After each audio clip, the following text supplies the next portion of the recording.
Are we sleeping on Chainlink? One of the cryptocurrencies that have been around for a very long time has been decimated here during this crypto winter. However, Chainlink could be heading toward $17. Right now, trading at $6. How do I know this?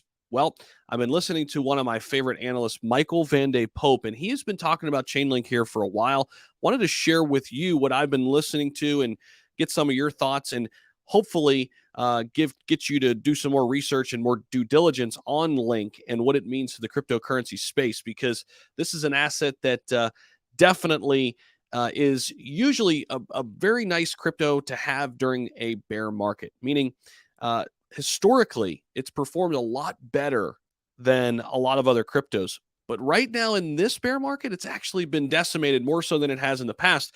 But again, that provides us a ton of opportunities, right? Because this crypto ranked number 21, it's not going anywhere anytime soon. And it's just been oversold in a lot of people's eyes, including Michael Van de Pope, who's calling a nice resurgence eventually for Link. And we're going to take you inside exactly what he's talking about here. So take a listen to Michael Van de Pope talk about Chainlink here, and we'll come right back.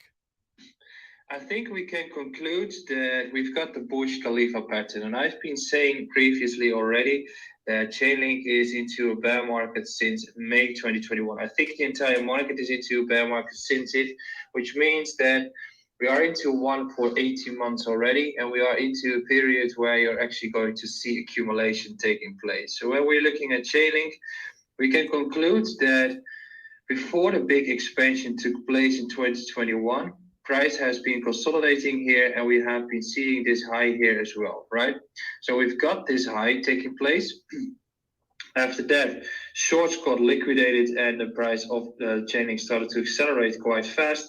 Beautiful retest taking place, big expansion. Big expansion takes place, correction all the way towards the start of this entire run, relief rally bounce, and then we start consolidating downwards, in which we are currently acting into a sideways period since May 2022, which brings back towards the level that we've got here, in which we have not been testing this level since this took place here, right? So we are actually at the level of support that you clearly want to see in order to get all the levels tested, which we have been doing in this case. And ultimately, most of those levels are getting tested before the market starts a new cycle.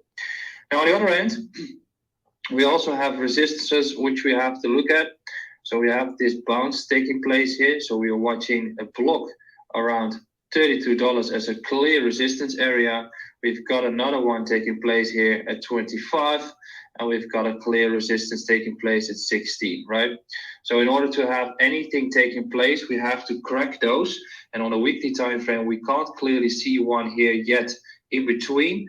So most likely, if Chainlink is going to crack this resistance that we have here, which is the area at 778, that is going to be the area after which we start to accelerate. So crucial resistance before $16 for Chainlink, right?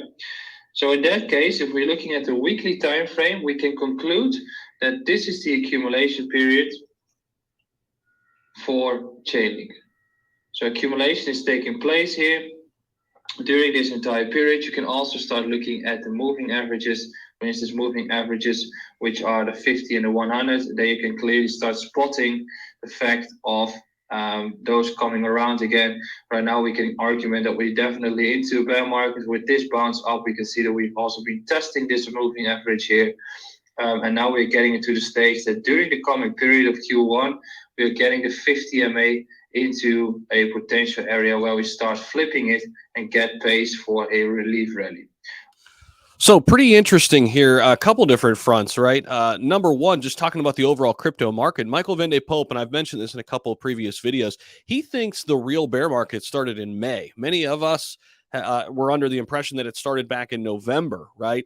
But he thinks that FTX and the whole fallout there actually Sam Bankman-Fried manipulated the markets from all the way back from May of 2021. That's when we really should have started the bear market. Instead, we came down in May, if you remember, but then skyrocketed, right? In all the way, and then really started coming back down in November.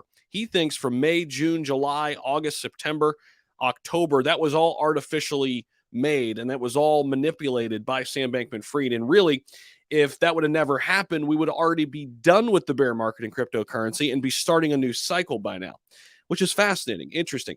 And he also thinks that we're already in an accumulation phase. He has talked about the potential for us to go a little bit lower, but he thinks we're a lot closer to the bottom than many people think, which good news, right? Now, for Chainlink in particular, he's talking about a couple key areas here. Let me take you back inside right here. So, what we're watching for right now, and you could see, I mean, look how much this has accumulated and just traded sideways. This is an interesting outlook here on Chainlink. Not a lot of charts look like this. This is a very, very tight range. So he's looking at $7.78. That is a key area of resistance. Once we break through that, we've got some real room to run all the way to the upside, close to $17, right? So that's why he's saying this is a massive opportunity. Chainlink, big cryptocurrency, been around the block, ranked number 21, has been massively oversold in his opinion. And as soon as we breach that $7.78 level, we could be running all the way to $16.86 before we meet our next line of resistance. So Chainlink did cross over $50 at its all-time high late last year, all the way back down to $5 and some change right now, sitting at $5.93. This might be a massive opportunity here for Link, and not a lot of people are talking about it, considering this one may be a little bit more oversold than some of the other top cryptos. Let me know what you guys think about this down below. Appreciate you guys, as always, for stopping back by the channel. See ya.